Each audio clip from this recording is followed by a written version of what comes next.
Hey everyone, welcome back to Talking to the Internet. Again, I'm just so grateful for all of you that are out there listening, rating, reviewing, and sharing the show. I'm excited to announce that this episode is sponsored by Podcorn.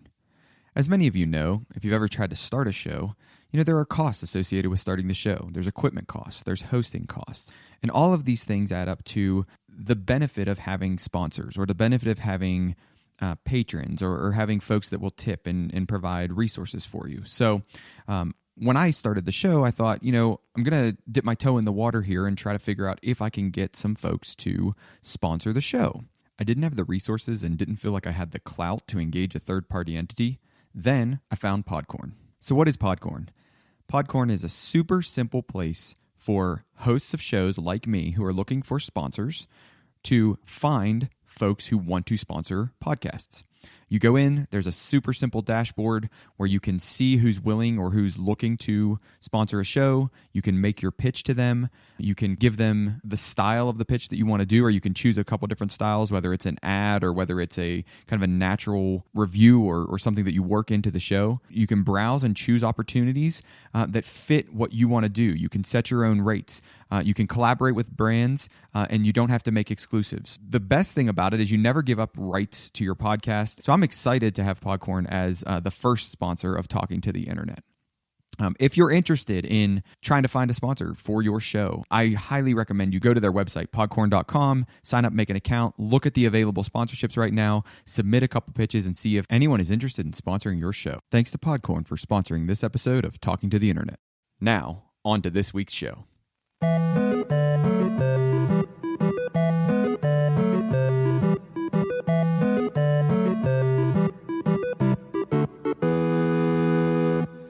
Welcome. This is Talking to the Internet. It is my privilege today to have a host of the Accidental Tech Podcast and Analog on Relay FM, developer of the iOS apps Vignette and Peekaview, and blogger at Liss is More, Mr. Casey Liss.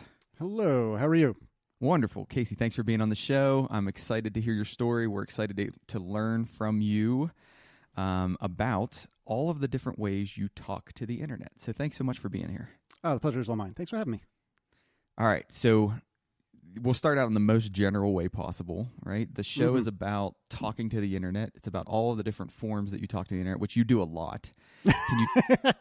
Is that a compliment? Yes, no, it is. So as I'm researching and kind of familiarizing myself more with the different folks I have on, there's different ways. Like you talk to the internet in a lot of different ways.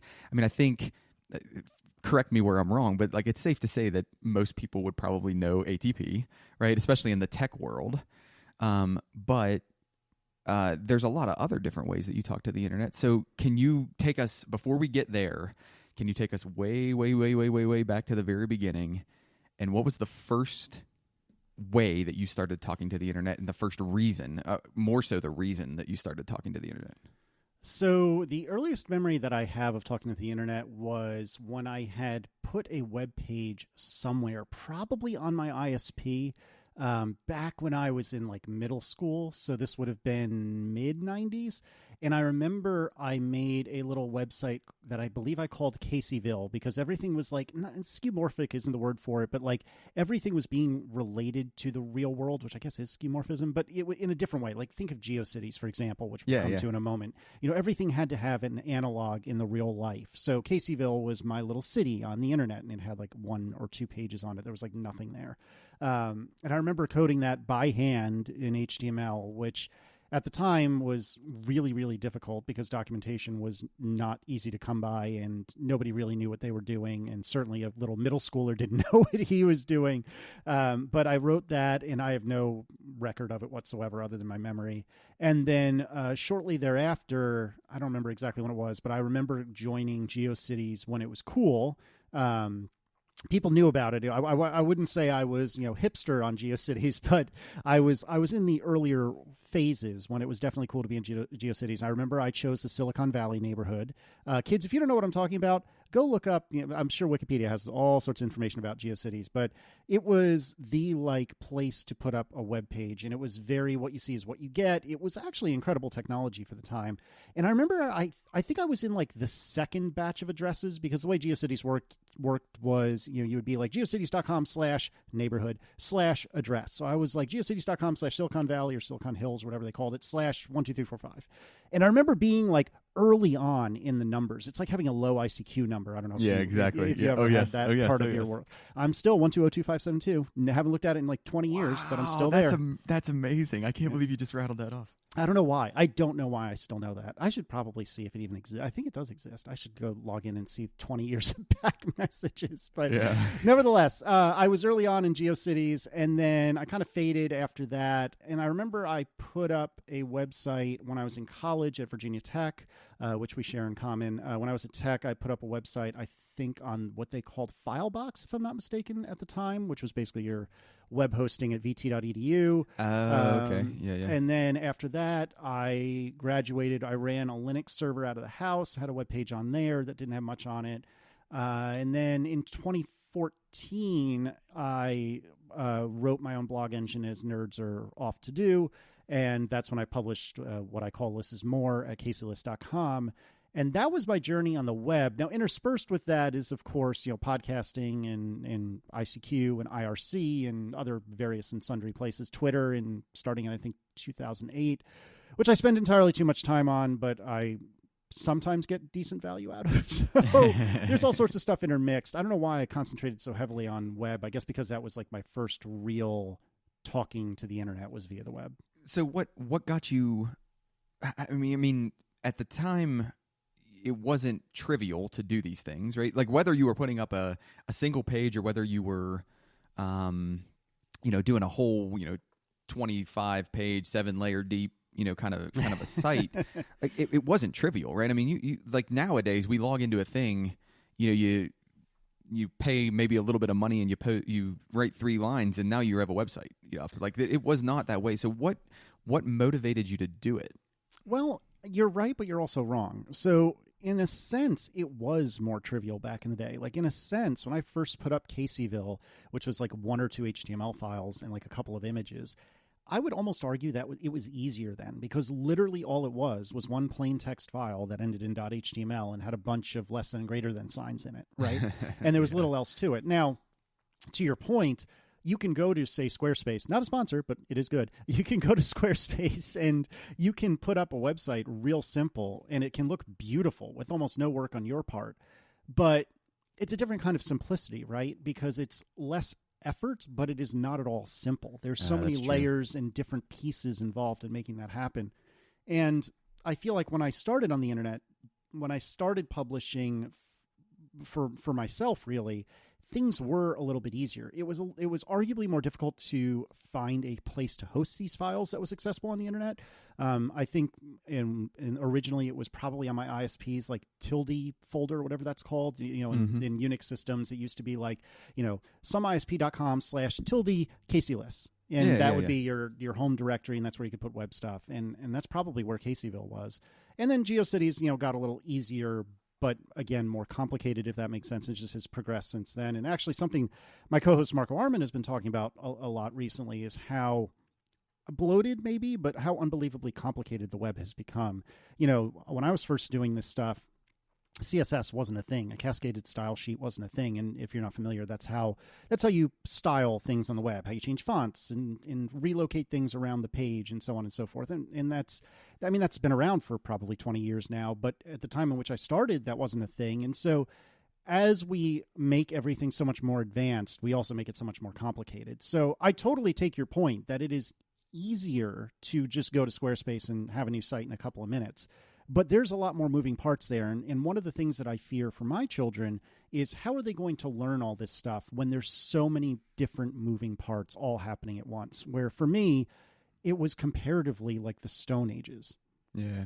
Well, and I think it's interesting you talk about, one of the fears is, will they even have to learn it? Or will it just be that they do a thing and somebody else completely controls the one end of it where you're removing that ability to have agency in certain parts of it. If Squarespace decides, forgive me for picking on them, but it's like if they or WordPress or somebody, right? Like if they decide they're going to change the whole thing, you don't have any control over that. Absolutely zero control. You're just kind of a cog in the wheel that says, I tried to put things up there. So that's interesting in terms of how much of it you quote unquote own or control, and then how much of it you're willing to let somebody else take and run with. So yeah, okay. So I still want to dig in on this point. Like, why did you even why did you even want to put anything out there? Nobody cares what you have to say, Casey. No, it's a really good question. And at first, well, maybe always, but certainly at first, it was to scratch my own itch. I wanted to be able to say I had something on the internet.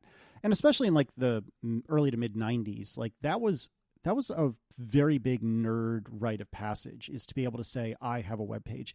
And they were all dumb. Every single one of them was dumb. Mine possibly the most dumb of them all, but they were all dumb.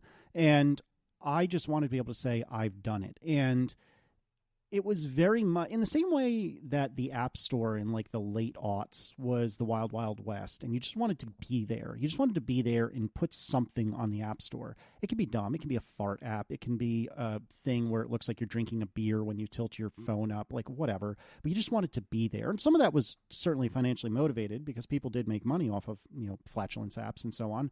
But a lot of it was just being there. And that's the way the internet was for me when I was a kid. I just wanted to be there, man. I just wanted to be there. And that was the beginning. And then over time, I think I've always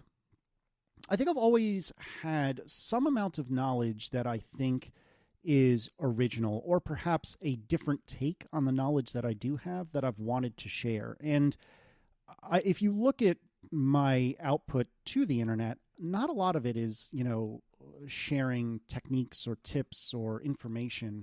Mostly it's me just talking about myself or my life or my family or what have you.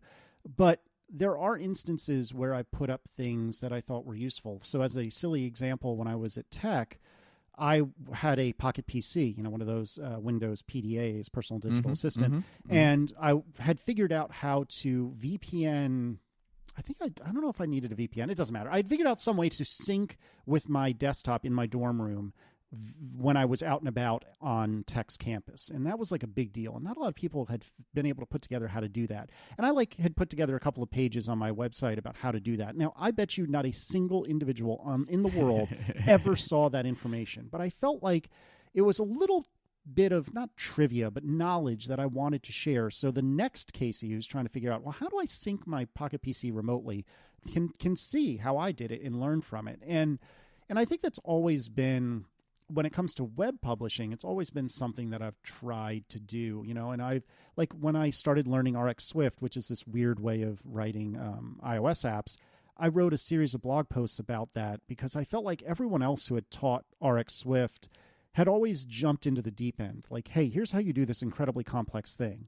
And I really, the way I learn best, and maybe a lot of people are this way, and I think, Corey, you probably have thoughts on this, but the way I learn best is by wading in the shallow end and saying, okay, take this one little bit of information and let's learn that. And then let's build upon that with just a little bit more and let's learn that. And so when it comes to web publishing, I think I've always fancied myself to be kind of a closet or quiet educator, even though that most of my web content doesn't apply or isn't educational. I always feel like one of my favorite things to do is to try my hand at explaining something, even if nobody else sees it. And in part because it makes me understand it better. Oh, absolutely. I was just going to say that, right? So the thing that you're talking about where you wade into the shallow end, we call that scaffolding in the educational world, where it's like you take the learner to the next appropriate place, right? You don't take them into the deep end and throw them in and say, learn how to swim. You go, right. Oh, what's the next thing you need to learn, right? And the other thing that, I've had to learn myself over the years is, writing is a lot of times learning, right? When we write things down, we internalize it, we think about it differently, just the idea of working through the ideas. And I think, we're going to get there here in a second, but I think podcasting is a very similar thing, or talking with other folks is a very similar thing. So, you're writing down your little RX Swift tutorials, and you're still processing through those things, and you're still learning about those things, and you're still thinking through, like, did I do this right? Would I do this different? How would I tell somebody else the pros and the cons, or the good things I did and the bad things I did. And I think the same thing is true with literally like vocal, you and I talking about, let's say you were trying to teach me how to do, XYZ with, CSS, right? Sorry, that's a lot of letters, but, but it's like, let's say you were trying to teach me something like that. As you and I are talking about it, we're still going to teach each other things through that process. So that's interesting. So that your motivation was, communicating ideas and teaching topics to somebody that's out there that might want to learn whatever it was you were figuring out. So, all right. So get me to. So we talked about the kind of the web publishing side of it. Get me to actually talking to the internet with words into a microphone. Sure. So I've known my co-host on ATP, Marco Arment, for, I don't know, almost 30 years now, something like that. We knew each other as kids growing up. And, we fell out of touch, and not in a bad way. Just, he lived in Ohio. I lived all over the country, and we just didn't really talk that much. And then around the time that he started at Tumblr, because Marco was I believe, CTO of Tumblr for a long time. Around that time, he and I fell back in touch, and we started to talk more and more on the internet. And I had been scratching my web publishing itch at that point via Tumblr, and I was publishing a lot on Tumblr. And if you really want a good laugh, if you know anything about me today, somewhere I'll dig up a link. You can watch me argue with Marco Arment via Tumblr about whether or not one really needs a Macintosh computer. And I had vehemently argued that you don't need it. It's overpriced. There's no benefit from it, et cetera, et cetera. That was a very different Casey, to say the least. But nevertheless, around that time, we fell back in contact, and we started to become super friendly again. And shortly after that, Marco started recording his podcast, Build and Analyze. And here's a friend of mine who had been recording a podcast. And I thought, well, he's a developer like I am, and he's a friend, and I guess I should give this podcasting thing a try from a consumption point of view. And so I started listening to Build and Analyze. And as with everyone else who starts this way, oh, well, what is this hypercritical show that they keep talking about? Maybe I should check that out. And next thing I know, I'm listening to 2 podcasts. Oh, and the talk show, that sounds interesting. And yeah, I've started to read John Gruber now, because now I own a Mac, because I'm that guy. And so let me listen to the talk show. And it spidered out from there. And so, I started listening to basically all the 5x5 shows as one was off to do or want to do. When would this have been? I guess the late aughts, maybe early 10s. But one way or another, I was listening to all those shows. And I had been saying to Marco around the time, although I didn't know it at the time, around the time that Build and Analyze was ending, like, we should do a show about cars. The two of us really like cars. Now, as it turns out, we don't know anything about cars, but we like cars, and we really enjoy talking about cars. So we should do a show about cars. And I kept needling him about it. And he would, not in a jerky way, but he was kind of like, yeah, whatever. And then eventually Build and Analyze ended. And then, a month or two went by, and he said, you know what? I want to record a show. Let's do it. Let's try it. Oh, and by the way, John Siracusa, his show Hypercritical has also just ended, and he likes cars a lot. Let's get him involved. And so, I like to think that it was me coming, my recollection anyway, my headcanon is that I came to Marco and said, let's record a car show. But critically, Marco said to me, well, let's invite John. And, we eventually ended up deciding on Neutral, which is a name that I believe I came up with. And we started recording Neutral. And that lasted for 12 episodes. And afterwards, we would record a little bit of us just shooting the stuff about nerd things like computers and Apple and whatnot. And Marco had the absolutely brilliant idea of starting to release that as like a B-side to Neutral. And it turns out that 3 computer nerds talking about cars, nobody really cares. 3 computer nerds talking about computers, well, you got something there.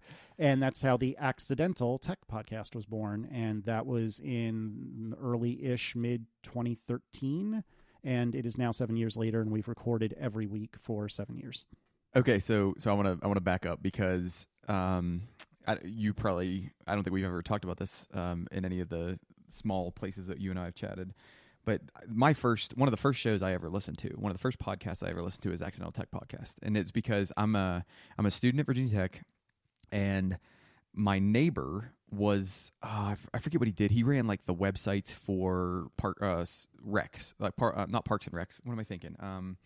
like Rec Sports. Oh, he ran yeah, the yeah. websites for Mhm. Rec Sports, right? And he said, well, have you ever listened to podcasts? He knew I ran and I was listening to audiobooks, and I said, no, I know of them, but I don't know what you're talking about. Yep. And he was like, well, check out this one and this one and this one. And one of the ones he recommended to me was Accidental Tech Podcast, right? So one of the first podcasts I ever listened to is Accidental Tech Podcast, and I don't mind telling you this, I did not like it. Like I was not a fan because it was a little bit too nerdy for me, right? Like you all went too deep into the technical and you would lose me. And I was like, oh yeah, I have no idea what they're talking about. And I don't really care what they're talking about. And that's okay. But like I've always dabbled in and out. And it's because you all blend that line of super nerdy, in-depth detail and then commentary on higher level things. And then, the random John talking about toasters, right? So it's like it runs across the spectrum of that. That's kept me engaged in the show. But one of the things that's interesting to me is, so did you know John at all other than knowing Hypercritical before you started the show? Yes. We knew each other medium well. Is that not a steak, but like, does that make sense? Yeah. We were, I'd like to think we were friends. We were more than acquaintances, I think, but we weren't like super close. I had met John in 2011. So it was my first time at WWDC, which is Apple's, at that point, then annual June conference in San Francisco. But anyways, Marco and I were in line for the keynote, and this is when, at that point, Steve Jobs came out and would announce, all the new things and the new version of iOS and so on and so forth. And Marco and I were waiting in line, and all of a sudden, this really tall guy comes up to us and finds us in line. And it only took me but a moment to realize, oh my God, that's John Siracusa. And I knew John because I had been listening to Hypercritical for a while, but he didn't know me from a hole in the wall.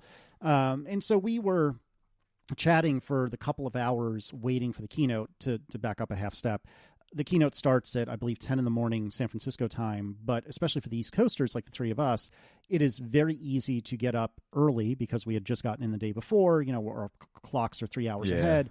It's easy to get up early and just get in line for the keynote, so you would be closer to Steve Jobs or closer to Tim Cook or whatever.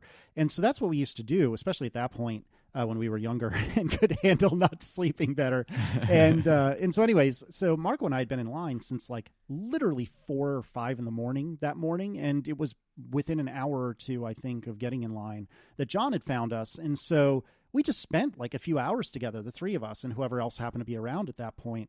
And so we got to be fairly friendly. And then, I would talk to John via Twitter and whatnot a fair bit. I should go and look and see what conversations we've had. I'm sure they're still on Twitter somewhere. But anyways, isn't that scary, by the way, that they're probably still archived somewhere on Twitter? Well, I mean, it's scary, but also kind of delightful and innocent. I'm sure that I've said some horribly distasteful things at some point in my life, and maybe they've been deliberate, maybe they haven't. I don't know. This is not a challenge. Please don't look. But at the same time, there's an innocence to it, and something I find somewhat adorable about being able to go back and see. Like, take this argument I had with Marco way back when on Tumblr about whether or not I should buy a Mac. Like, it is kind of embarrassing today, but it's also a really funny time capsule into the way I used to think and feel. But it's like finding a digital old journal, right? Very much so. And you're like, oh my gosh, I can't believe that was like the big thing of the event or of that season of my life. Like, exactly. Okay. Exactly. So back to John. So he and I were chatting in line, and we saw a fair bit of each other during that week, and we became friendly at least to some degree after that. And I think my recollection is by the time 2 years later that or a year and a half later, I guess, that we were starting Neutral, like we knew each other as well as could reasonably be expected. Like we had seen each other at the 2012 WWDC, and at that point we hung out quite a bit more. So as much as can be reasonably hoped, we were friendly, but I wouldn't say I knew him super well. Like I wasn't uncomfortable by John being there. And I pick on John only because I didn't know him for 20 years like I did Marco. Yeah, exactly. I wasn't uncomfortable by John being there in the sense that I knew him enough that I felt comfortable with him being there. But I was uncomfortable with both of them being there because I feel like both of them are so incredibly darn smart, and they had so much more experience with this than I did. And what we did was we recorded one night, and that ended up being Neutral episodes 1 and 2. And we thought we were just going to record them and burn them. And we didn't. And so because of that, my introduction to literally talking to the internet was me calling Marco Arment a phallus because I didn't think this was ever going to be released, and left to my own devices, I have a bit of a sailor's mouth, and so he was giving me a hard time about something, and I called him a name, and that was the first sentence that came out of my mouth talking to the internet, which I kind of wish I could get back, but to some degree, I mean, that's me. So what are you going to do? Yeah. So was one of the things I've never heard you all talk about was the chemistry between the three of you. I mean, you've said you've been doing ATP for 7 years, right? So at this point, if people are going to come into ATP, like they're coming into the fact that you all have had a lot of experience with each other, and you've bounced a lot of ideas back and forth with each other. You have jokes, you pick on each other in different ways, and in good ways. But when you first started, was it awkward? Was it weird? Were there times where, like, what is it like for three people, two of whom who have known each other for a little while or for a long while, and then a couple others who are kind of still getting to know each other? What's it like for that dynamic to come together? I feel like looking at it with retrospect, it could be attributed to being a mathematical equation. Like, I think that if you were to pigeonhole us into different roles, like John is the super analytical, frustratingly almost always correct, dad of the group. And I don't mean that in a disparaging way. I mean that in a loving way. He's kind of and he's only a handful of years older than Marco and I are like 3 months apart. But it's enough of a difference that he's not in a different generation, but he's also not in the same generation, if that makes sense. Mm-hmm. And so he's kind of the dad of the three of us.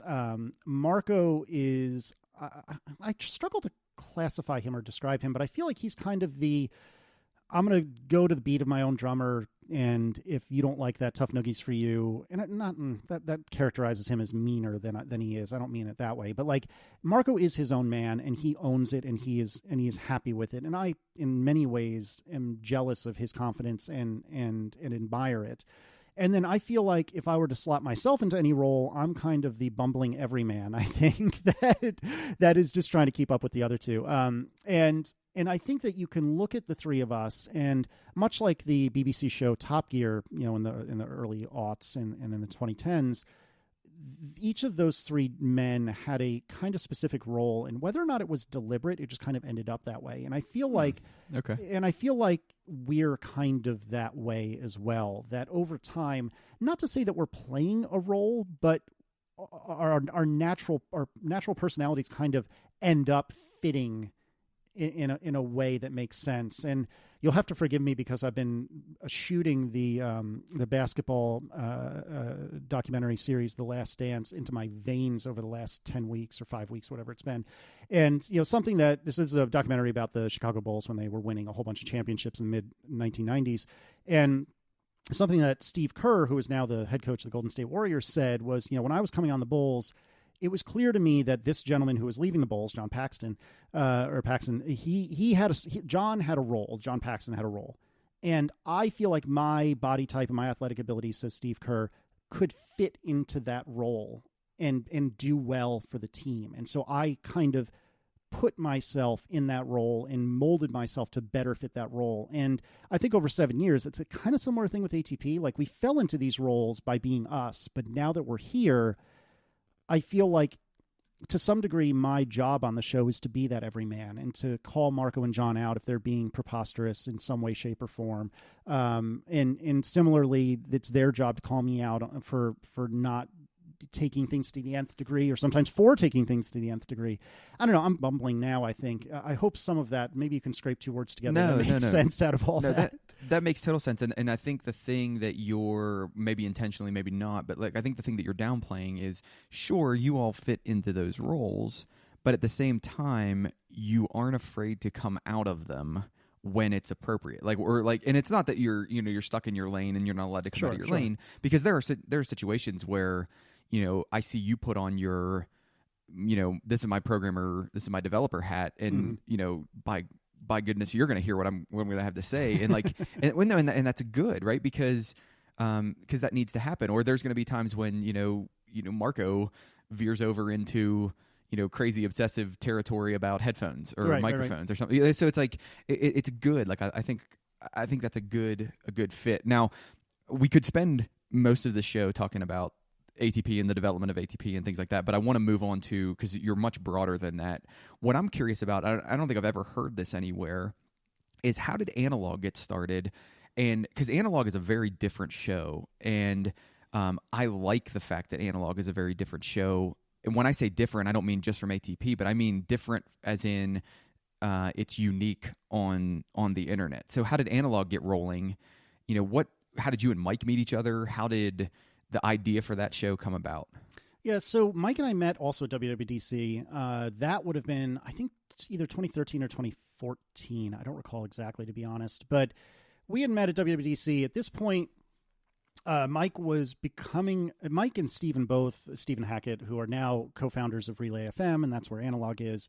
At the time, I was vaguely aware of their existence, but I didn't really know either of them. And I hope that doesn't come across dismissively. I don't mean it that way at all. It's just that I wasn't terribly familiar with their work, which again sounds dismissive, but I don't mean it to be. It's not. It's not. You can't know everything. Yeah, so I didn't really know who they were, but I met Mike, and I think that they were either at 5x5 or like about to join 5x5 at this point.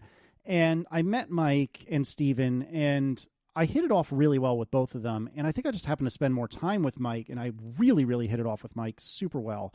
And it was one of those friendships that, like, you go from 0 to 100 in like a day, and you don't get those really deep, like, meaningful friendships in your life that often when they go in a couple of days from nothing to very meaningful. Marco and I have known each other for 20, 30 years, and it's gone from nothing to meaningful. But with Mike, it was, 2 or 3 days. And we just felt like, Mike was a podcaster at this point, and I was podcasting at this point, and it felt like it would be fun to do a show for the two of us, and we didn't really know what to do. And I honestly don't recall which one of us came up with the idea, but we had kicked around the idea of doing Analog quite a long time before we had actually started it. And it got to the point that I even was building a Squarespace website because we were going to do it like independently, because Relay wasn't even a thought at this point as far as I knew. And we knew that Dan and the 5x5 crew probably wouldn't be interested in it. So we were just going to do it for funsies, just for us. And then we kind of put it aside, and then Relay happened, and then I believe it was Mike came to me and said, well, let's make this a launch show for Relay. And so that would have been August of 14, if I'm not mistaken. And Analog was one of the 5 shows that launched with Relay, and to the best of my recollection, was the only original show to launch with Relay. Everything else was coming from somewhere else, coming from 5x5, or rebooted from the corpse of something that was at 5x5. Because I believe it was The Prompt was at 5x5, and Connected is what started at Relay, but they're effectively the same show. So Analog, it was originally planned to be us talking about kind of, not too dissimilar from talking to the internet, actually, but talking about what it's like to have the internet pulsing through our veins, and how do we have a healthy relationship with our devices and computers and whatnot. And I feel like we kind of went with that for a handful of episodes, and then it just kind of either devolved or evolved, depending on how you look at it, into just kind of being a human interest show about the two of us, which is super conceited and not a very good elevator pitch, but that's kind of what it is. It's just Mike and me talking about our lives. And I think here again, we were lucky enough, and hopefully remain lucky enough, to have pretty great chemistry. And that's what I think keeps both ATP and Analog interesting. And ATP, I think on paper, ATP is an easier show to listen to because it's ostensibly about things. It's about, news in the Apple world and the worlds that are associated with it, whereas Analog is kind of about two dudes, two very privileged dudes, white dudes. And so on the surface, not a great show, but I really enjoy recording it. And I feel like the fans of Analog, though they are not numerous, are very, very devout fans of the show, which is extremely kind and complimentary of them. Yeah.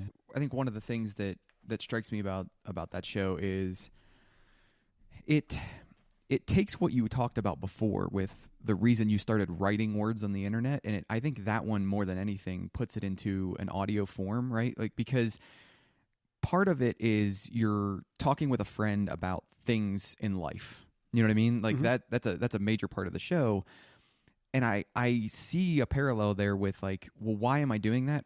Because I'm learning things in life and I want to talk to my friend about it. And here's a way to do that. But two, it might help other people. Right. And I don't know if you would ever, I don't know if you, maybe if I'm mischaracterizing it, feel free to correct me, but it's like that's part of, I think, what the value of the show is, right. Is like, hey, these things are happening and I'm processing through them and I'm working through them and I'm learning different things, some good, some bad. Right. But it's like, I want to communicate that to the world. So it's like I very much see a parallel between that and the original like Hello World, HTML file that goes up, way back in the day.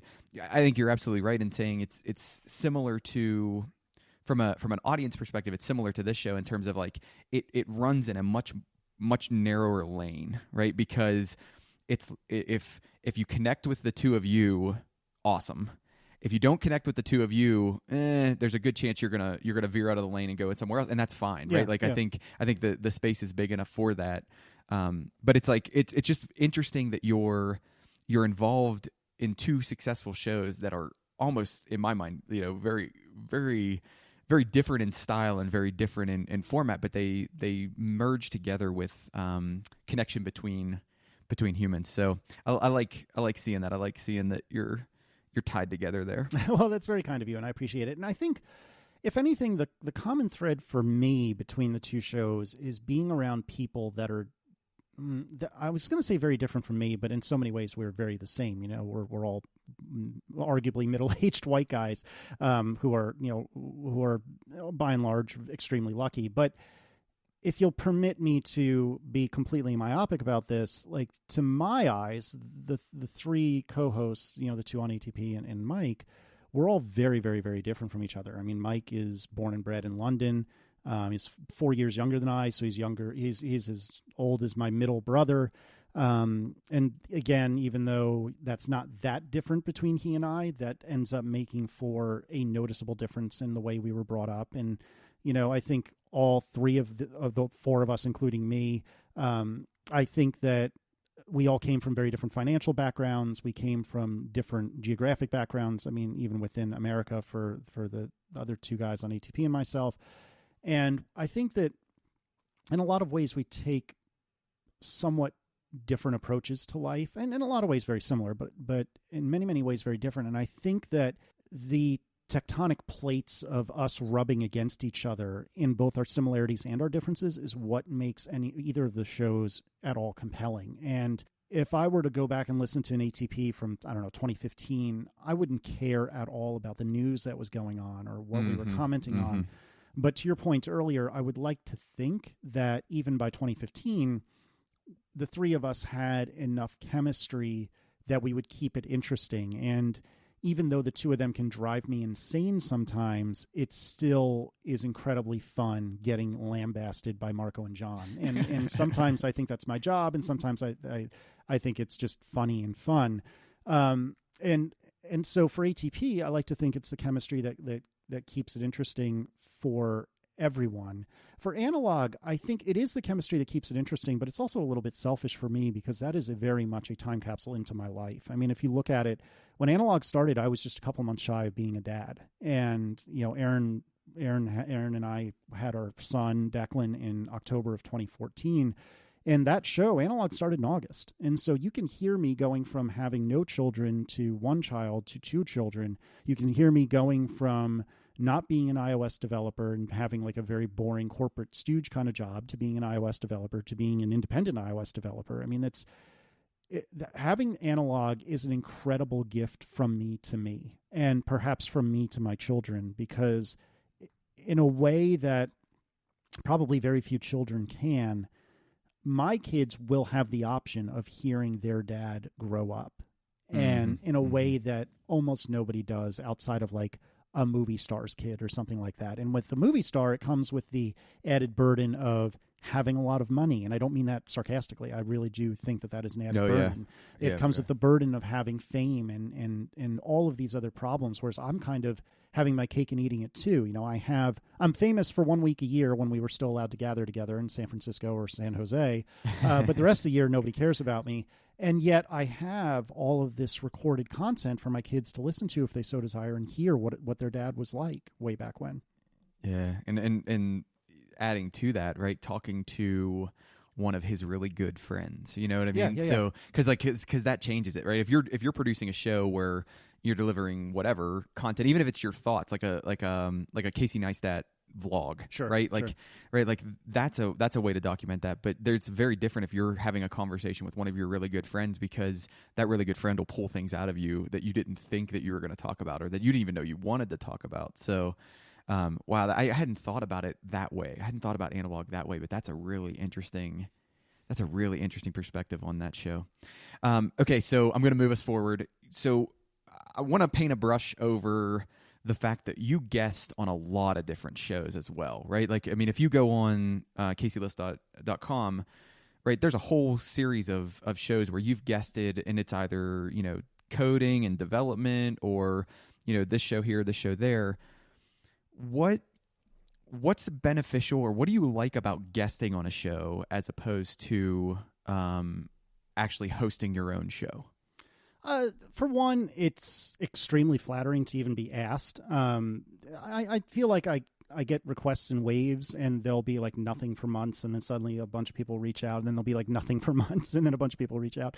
But no, it's flattering to be asked at all.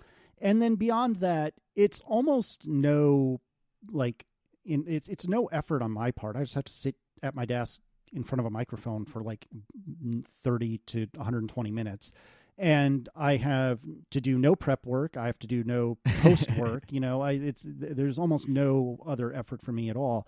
And one of the things I enjoy most about doing a guest spot is when I get to do something like this, or, I've been on a Disney related podcast, Starport 75, a couple of times recently. And I really enjoy being able to talk about stuff that I don't often get to talk about on my other shows. And I mean, granted, they are my shows, and I could talk about Disney on ATP, and I did recently. But, with ATP, the other two guys are not the biggest Disney fans in the world. And so they're either not going to have a lot to say about it, or perhaps will be curmudgeonly about it. And so it's fun to go on a show like Starport 75 and be able to be like, hey, let's talk Disney, and let's go deep in Disney for a little while, because that's something I don't often find myself talking about. And so that's just one example. But in general, it's just fun to be able to talk to somebody else. And it's also a challenge in a good way to be able to go from really not knowing somebody to having somewhat of a rapport with somebody in the span of just a little while. I mean, I'd spoken via text a handful of times, like via Twitter or email, what have you, but we've never verbally chatted with each other. And me to some degree from my work. I know you to some degree from your work, but we've never really, really talked like this. And I think there's some amount of fun and challenge in trying to have something that's presentable and workable, going almost from nothing. And I think that's kind of enjoyable too. Yeah, for sure. Okay. So take us to Casey on Cars, right? I've heard about this, and I've watched the episodes, and I want to know. I think the listeners of this show who are interested in talking to the internet and ways to talk on the internet, and why you do different things, and why things go up and things go down, and those type of things. Talk to me about the development process of that YouTube channel. Yeah. So a friend of mine, Sam Abelsamid, who runs the Wheel Bearings podcast, which I've also guested on a couple of times. Wheel Bearings is neutral, but if people actually knew what they were talking about. So Wheel Bearings is a really good show. And Sam had put me in contact with a PR person at Alfa Romeo. I forget exactly how or why this happened, to be honest, but he had put me in contact with a gentleman at Alfa Romeo and said, hey, you should get this guy, Casey, a press car. You should loan him an Alfa Romeo for a little while, and he'll talk about it on his podcast, and, you'll get a little bit of press out of it. And for some reason, I don't know why, but for some reason, the gentleman at Alfa Romeo said, yeah, sure. Okay. Sounds great. And so I forget exactly when it was, but it was late in the year, a year or two back. I got an Alfa Romeo Giulia Quadrifoglio sedan. So this is a 500 plus horsepower rear wheel drive Italian sedan that I had for a week to do whatever I wanted. And at the same time, like myself and Mike and a couple other people, even Marco at this point was at least dabbling in YouTube. And for us old fogies, it seemed like, oh, all the kids are on YouTube now. Maybe we should think about this YouTube thing. And so I wanted to try it. And it was also different for me because even though I've been on hundreds and hundreds of podcasts, I've never edited one ever to this day because I've never had the occasion to. Marco always edits ATP. Mike always edited analog. And now we have Jim Metzendorf doing it for us, who is excellent. I've never had an occasion to edit a podcast. And I think to some degree I wanted to scratch that itch, but I wanted to be able to scratch it without having to rely on other people. You know what I mean? Like I didn't want to have a co-host or what have you. And having never edited a show, I don't know if it's exactly the same, but Final Cut Pro seems not too spiritually dissimilar from Logic. And I wanted to be able to do something that was mine end to end for better and for worse. And I wanted to do something visual because not only are the kids at YouTube these days, but a car is an inherently visual thing, especially for me. I find cars to be works of art in so many ways. And so it seemed wrong in a way to limit my thoughts on this car to only audio. And so I had been given an old GoPro from an internet friend of mine, Brian King, and I had my iPhone and my AirPods, and I just recorded that episode as best I could, and I made a video out of it. And the reception was great given what I was doing, which is something totally out of my comfort zone, something that was not technically particularly well done, but people responded to it really well. And so I was able to finagle through some other friends. I was able to finagle a couple of Volkswagens, which ended up being extremely useful because I basically got an extended test drive on the car I eventually bought. But I was able to get a couple of Volkswagens. A local friend of ours lent me their CRV, and I was able to get, I don't know, what is it, like 5 episodes out. And it was incredibly fun. It was an incredible amount of work. And I am extremely glad I did it, but sitting here now, I don't currently plan on doing any more. I do have a review that I filmed like a year and a half ago of Tesla Model 3 and Tesla Model S. My dear friend _ David Smith, he had a Model S and then was leasing, he had leased a Model S that was then buying a Model 3, and it so happened that he had the both of them together for like a week when the lease hadn't ended, and he had gotten the delivery of the Model 3 early. And so I went up to Northern Virginia where he is, and I recorded for like a few hours with Dave, and that video is actually nearly done. I think I'm like a couple of voiceovers away from completing it, and I honestly don't know why I haven't yet, but other than that, I don't think I'm going to release any more, and I'm not even convinced I'm going to release the Tesla one at this point. And it's just because it is an indescribable amount of work for almost no financial payoff whatsoever. And when you're independent, that math equation is important. It was one thing when I started, when I was doing it kind of on the side from my real jobby job, and I just did it on like nights and weekends and whatever. It's not a big deal. But now it's a big deal. Like if I'm taking away time that I could be using to work on podcasts or work on my apps, it better be financially worth it. And it's just not financially worth it. It so happens I needed to do something with Google for getting payment for AdSense. And it looks like last year I made about $100, and this year I've made about $100. And given the amount of time I put into those videos, it's not even close to reasonable payoff. And that makes sense, right? Like you can't just go into YouTube and expect to make $1 zillion, especially having never done it before. But the fact of the matter is, I don't feel like I have the spare time to dedicate to this, to work, to make it profitable. And so I had to make the tough decision to just stop doing it, which was also a relief in some ways, because as much as I enjoyed doing it, there were so many things about it, even the later videos, that I wish I could have done better. Like I wish I had a drone to capture this or that, or I wish I had someone who could be a second shooter, or I wish I had better audio, or whatever the case may be. Like I feel like with video particularly, there's always an equipment itch that I could have scratched. And so not only am I not making money off of it, but I'm now hypothetically pouring money into it. And it's untenable. And as much as I really enjoy doing it, I just don't have the time or the money to continue to do so. Well, and I so love your honesty with that, because I've heard this from different individuals. When you switch to video, it opens up this whole can that, one, is crazy expensive, but two, the time. I mean, the amount of time it takes, because there's this not a fourth dimension, but like if you understand what I'm trying to say, like you unpack all these things. Well, now you have to deal with lighting, and you have to deal with framing, and you have to deal with layovers for text and those type of things. That like the process just becomes so much different. I dabbled around with doing a show about starting this show, right, and doing it as a YouTube show. And there's I think 2, maybe 3 videos that I put out there, and I realized I can't do this. Like if I'm going to actually do the audio show, that takes up so much of my time that I don't have time to also do the other show and then still do my normal job and then still be around, to be a dad. And it's crazy. And then you add on to the fact that you see, so I think about like the big names in it, and they all have a team.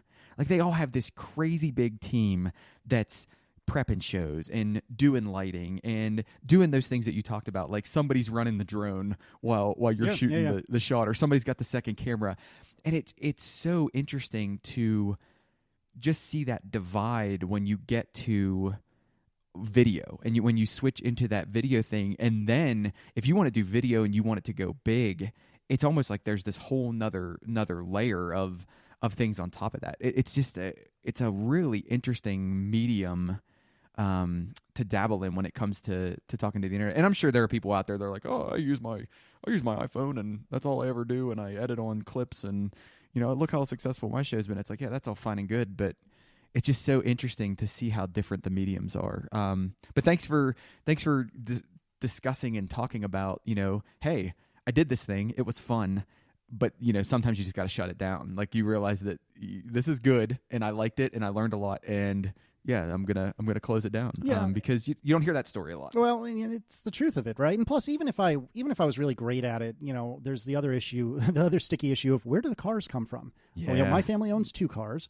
My parents own a couple of cars, and they're close enough that I could go fetch them. But like, I would be relying like Doug DeMuro style on like listeners or viewers, bringing their cars to me, and that becomes a little dodgy because what if I wreck one of them, And so I don't know that I really had a great game plan for a long term for Casey on Cars, but it was definitely fun for the time that I did it, and I'm glad I did. And it's funny too because I brought up The Last Dance a little while ago, which is that basketball documentary.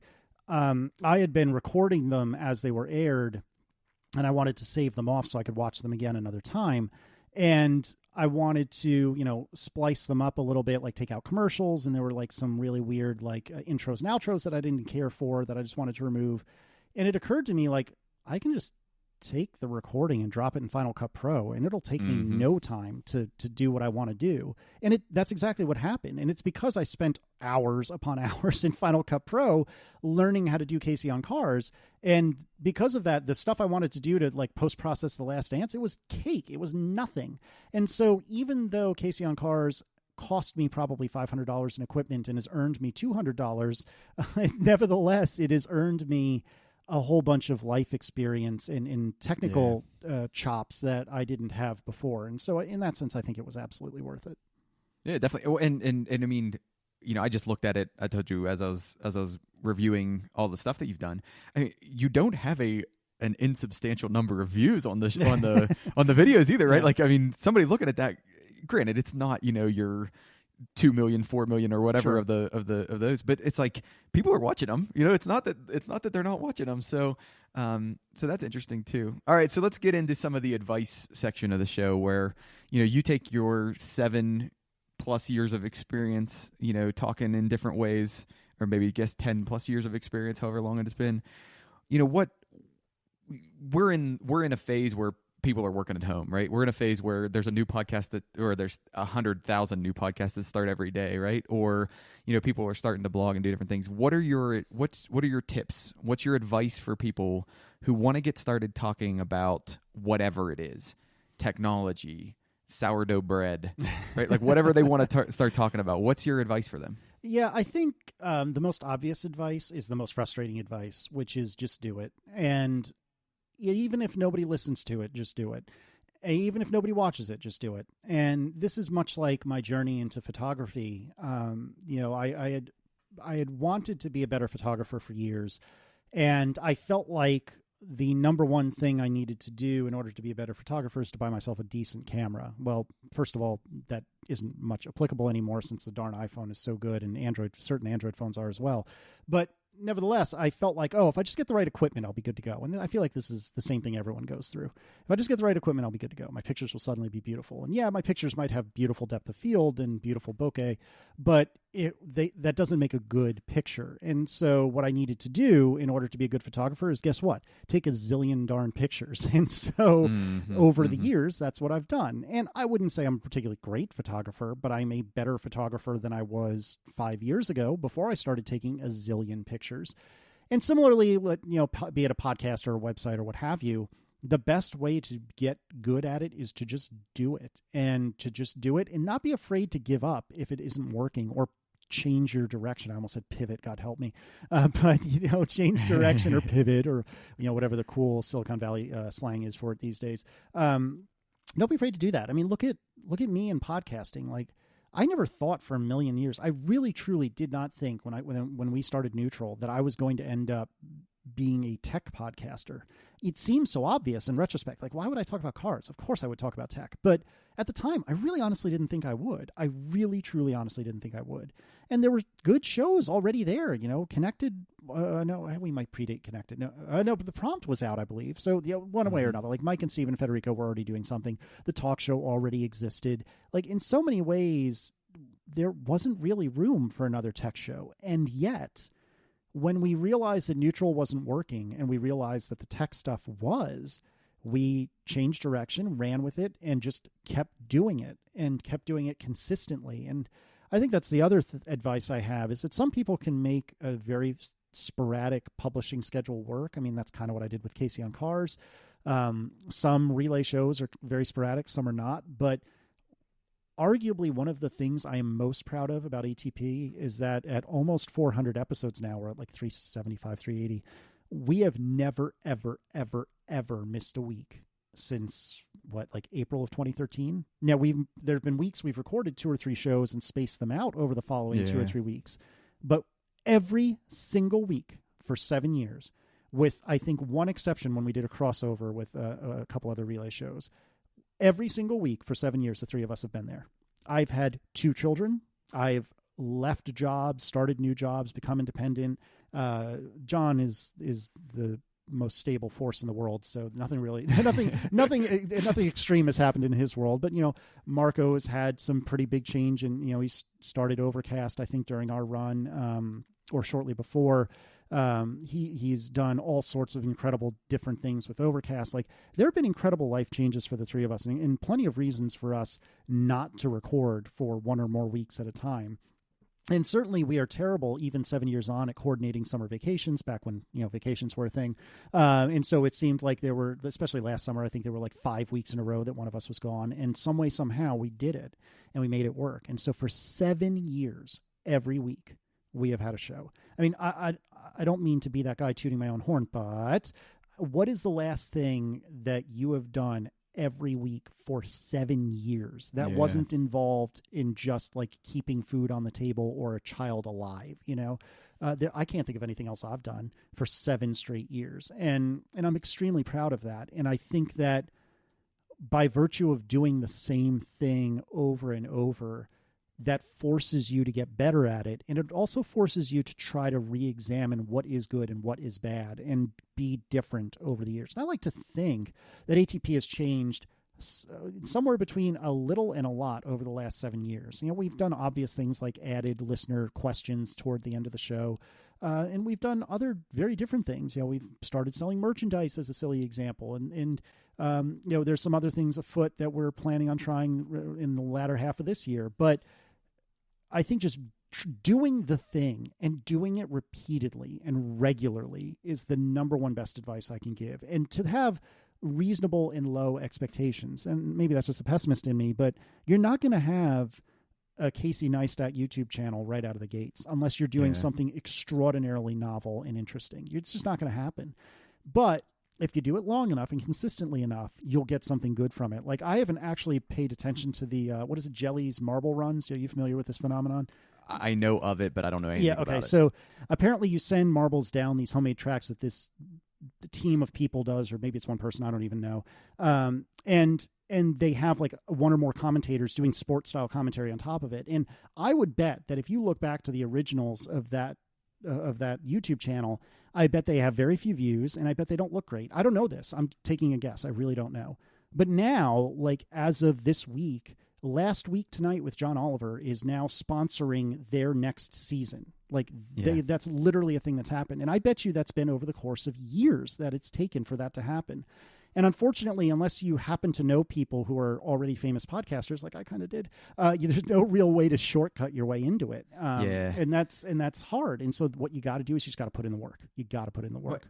And I think that's a big takeaway for, I sound like an old man, but it's like for this generation, it's like by the time you're seeing it, a lot of the hard, and I don't want to say hard work, but a lot of the like struggle has already happened, right? Like, they've already failed 9 times before they've ever gotten successful. But it's like that 9 times is what refines you to get to the thing that allows you to actually be successful. So your advice to just, do the thing and just keep listening and keep plugging and keep plugging and keep plugging and be consistent. I like that. I like that a lot. Okay. So if you had to state one of your biggest highlights of talking to the internet, what would you say your biggest highlight has been? Again, I hope this doesn't sound too tooting of my own horn, but when somebody either writes an email or most especially comes up to me and says, "Oh my God, I love your work. Thank you for talking to the internet. Thank you for putting that on the internet." Like, it is a very rare circumstance that I am out in the world. Well, right now it's a rare circumstance I've left my house, but yes. But taking all this, in the appropriate context, it's a rare circumstance that I'm out in the world and somebody comes up to me and says, "Oh my gosh, I love your work. Thank you so much." I live in the suburbs of Richmond, Virginia, and I don't know how many ATP listeners or analog listeners are here, but I bet you I've probably met all of them at this point because there's just not that many. But if you put me in a situation like WWDC where there's a lot of like-minded people all in the same spot, then it's not unusual for somebody to come up and say, "Oh my gosh, I love your work. Thank you so much." And that is extremely, extremely kind and flattering and wonderful and makes all of the tough sides kind of just disappear. I think on a similar vein, some of the hardest stuff that I've done has been talking about some of the troubles that we had starting a family. Aaron and I had to get a fair bit of help to have both of our children.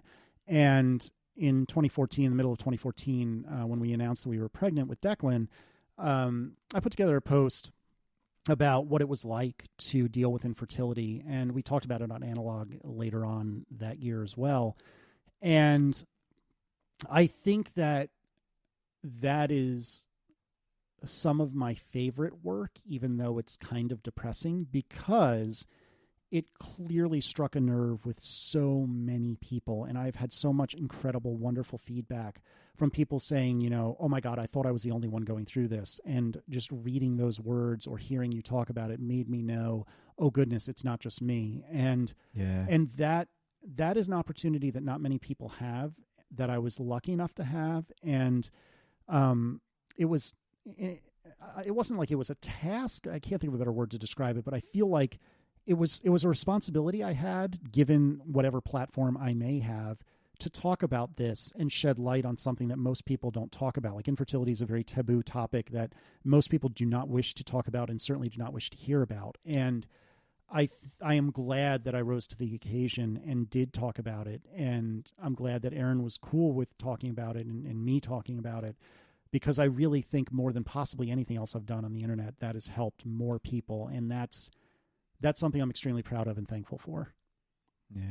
Yeah. And one of the things that, you're saying that echoes other folks that I've talked to is really this idea of community, right? Like, so you throw that, and we'll use the infertility thing as a clear example of this. Really, there's a community that's developing around that, and you're acting as a catalyst to help get that community started, or help people feel that they are part of a community, whereas they might not be able to access that community, or they might not be comfortable with accessing that community. But it's like you've worked your way into their mind and into their heart through things that are completely different. But then, you come out with this other thing and it's like, oh my goodness, like he is like we are and we are like they are, and like we're connecting with all these other different people. So that's what I think that's one of the things that draws me to doing this show, that draws me my motivation for talking to people about why they talk to the internet, is because there are these stories that come out that establish much deeper, bigger things, right, than just you, John and Marco getting online and talking about, technology. It's like, no. There are deeper things there. And sometimes, you can take it too far, but at the same time, they're there and they're real. And I like calling them out. I like surfacing them. I think that's a lot of fun. All right. So we're going to take a complete turn. We're going to move to the unlightning round if you're ready. Oh, as ready as I'll ever be, I think. Just to remind everyone, Casey does not know these questions. This will be the first time he has heard these questions, and he has to answer them as fast as he can, which will probably not be very fast. So here we go. Overall, Casey, what is your favorite content on the internet? Okay, so let me try to stay outside of my podcast myopic view at first. And I really, really enjoy regular car reviews on YouTube. Now, I will warn you, if you've not heard it, it's very crass and very sophomoric in the humor and fairly vulgar. I'm pretty sure it's a shtick. I don't think it's genuine, but sometimes I get a little uncomfortable because I wonder if it is genuine. But it's a guy who is educated. He has like an English major and talks about reviews like regular cars, like not supercars, not $90,000 Alfa Romeos, like regular cars. But does so in just this extremely unique and interesting way that I don't know how they do it. It's hard to describe, but it's way more insightful. You get way more insight out of like a review of an 80s LeBaron than you would ever expect. So that's regular car reviews on YouTube. And then with regard to podcasts, a couple that come to mind actually and share one of the same hosts. Two-Headed Girl is by my friends Alex and Maddie Cox, and it's a journey and an adventure with Maddie and Alex trying to understand gender and sexuality, and Maddie being transgender. I hope I have that verbiage right. See, this is why I need that show in my life, because I'm not. I need help getting the right terminology. But it is a phenomenal show, and I've learned so much from it. Even though these are issues that I can't say that I am seeing day to day in my life, it's fascinating and has given me. And I like to think of myself as reasonably empathetic anyway, but it's given me so much more empathy and helped me understand so much more the trials and tribulations and troubles that they have to go through and deal with. And so Two-Headed Girl is very, very good. And then also from Alex, Dubai Friday is... it's the most frustrating show on the internet because it is so good, and I'm so angry that I didn't come up with the idea, and I'm so jealous because it is so good. This is Alex Cox, Merlin Mann, and Max Temkin, and it's kind of, I don't know, like a variety show, a comedy show. I don't know what it is, but it's darn near perfect every week, and I hate them so much for it. So within podcasts, I would try both of them out. Wonderful. All right, so the next thing is your overall favorite personality on the internet. So individual personality. Well, see, I'm sticking with the same thing over each of these answers so far, but I love Merlin Mann. I don't listen to everything that Merlin does. I think I only listen to Rec Diffs with John Siracusa, who is also on ATP, and the just mentioned Dubai Friday. But something about Merlin just makes me so genuinely happy, and I think it might be that. And I don't know, this may not be true at all, and God help me if Merlin ever hears this, but I feel like more than almost anyone else, Merlin strikes me as the most real person that I regularly listen to on the internet. And maybe he would tell you that could not be further from the truth. Maybe he'll tell you it's all a persona and it's all a facade and it's all bogus. But I've had the pleasure of being around Merlin a handful of times in real life, and it's the same Merlin that I get in my ears every week on Dubai Friday and, every couple of weeks on Rec Diffs. And I don't know, something about Merlin I just love so much. And especially hanging out with him in person, which like I said, I've been able to do a couple times.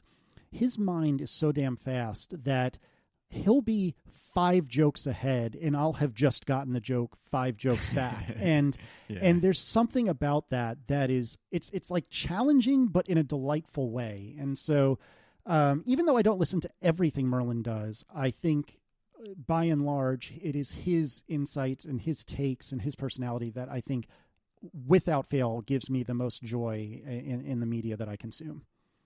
Okay. So a creator, a show, or some sort of internet content that you would consider on the rise, right? It's not super popular, but it's coming up and it's really good. Shoot. Now, see, I really told myself, I said before the show, I'm going to try to be quick. And, that's a good one. What is on the rise these days? See, I'm trying to look at Overcast and see what I'm listening to that most maybe get all hipster about what's in Overcast. Fun Fact FM, I don't know if that's on the rise, or Fun Fact is a show by my friends Alan Pike and Arik Devins. That I have no idea if they're crazy super popular already or not. But Fun Fact is really, really good, and they have really great chemistry. So Fun Fact is ostensibly about, bringing a fun fact to the other, and just talking about it. I really enjoy that show because not only is it interesting, but it's not like a lecture. It's very conversational. And so I really enjoy that. And they'll do enough research to have a good conversation, but not so much research that you're just getting read to, if that makes sense. So I don't know if that's on the rise or not, but I like Fun Fact a lot. And also I'll plug a local show, Sam and Ross Like Things. It's a couple of friends of mine here in Richmond, and they're actually in Richmond proper, not in a suburb like me. And it's a show that they do ostensibly fortnightly. They aren't as consistent as as they probably want to be, but they're usually fairly consistent. But Sam and Ross like things. The entire shtick of the show is that they talk about things they like, and you are not allowed to hedge. So you can't say, "Well, I understand regular car reviews can be a little problematic, but I really nope. Regular car reviews is good. I like it. Here's why, or whatever it is that they're liking these days." And even though it's 2 Richmonders, so sometimes that amounts to things that are local to Richmond, I really in my heart believe that it's a show that anyone could enjoy. And one of the things I love so much about it is that it's always positive. And so I really enjoy that as well. Alrighty. You're allowed to watch, listen, consume one show for the remainder of your time. So it's like I put you on a deserted island, but I give you one piece of content, and you can have like the whole series. So let's say it's a series of content that'll last, in perpetuity. But what is the one piece of content that you choose to have on the island with you? So my initial thought was Top Gear, the run particularly from like 2002-ish until 2015-ish with Jeremy Clarkson, Richard Hammond, and James May. That was my initial thought, but I think I'm actually going to audible, and I think I would take the TV series Scrubs. It is my favorite comedy.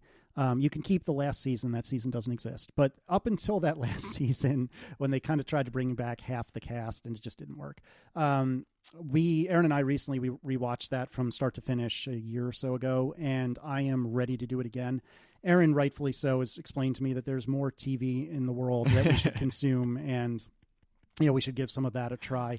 And she's right. But it's just such comfort food. And here again, like on the surface, it's just a comedy. It's a comedy about a bunch of doctors at a teaching hospital. But they do conquer deep, heavy topics, but they do so in a wonderfully enjoyable way. And I love that show so much. I feel like the comedy in that show is the exact perfect right comedy for me. And if I was alone on a desert island, I would probably need a pick-me-up. And as much as I do love Top Gear, and as much as I do love seeing cars, pirouetting around an old abandoned runway, and as much as Top Gear is funny, I think I would probably take Scrubs. All right, so this is your last question. As the Disney expert on the show, right, which is challenging because I know so much about Disney, but as the Disney expert on the show, what is one thing a novice needs to know if they're planning a trip? There's 1,000,007 different things. You have to pick one. But, you have to pick one. What I would recommend, first of all, Disneyland does not exist. It is but the rough draft for the masterpiece that is Disney World. So you can skip Disneyland. Come at me, Californians. I would say what you need to do, what I would recommend, is start your planning by picking out what restaurants you want to eat in. Now, maybe that just is explaining to you how much I love food. So maybe this may not be the same for you. But in our experience, what we've done is we've said, okay, we want to eat dinner at the Coral Reef, which is in Epcot. All right. So we know we need to end the day in Epcot, and let's plan backwards from there. So we're going to have a reservation at 5 o'clock or 7 o'clock or whatever at Coral Reef at Epcot. Let's figure out what we want to do from there. And then from there, you can start figuring out, okay, what fast passes do you want to reserve, which is the thing that lets you cut the line. What park do you want to be in the morning? We know we're going to be in Epcot at night. Maybe we want to be in Epcot in the morning. Maybe we want to be at Magic Kingdom in the morning. And so you can back up from there and kind of figure out your schedule from dinner. And I say dinner because typically, with Disney dining, I actually think that Disney restaurants are phenomenal. And you typically need to reserve dining reservations literally 6 months ahead, especially if you're getting something popular like the Be Our Guest restaurant, which is Beauty and the Beast themed, or some of the other ones. You literally need to wake up 6 months from your first day on vacation and make these reservations. And so I would start there, figure out what dinners you want, and go from there. And if you want recommendations for dinner places in Disney, I have plenty that I can share with you, because although I've not been to Disney very many times, I have eaten a lot of different restaurants there, and they are delightful. So look me up online. You should start a Disney podcast. I've thought about that, or a Disney planning website. Actually, I've also considered with some local friends of ours that are also Disney obsessed.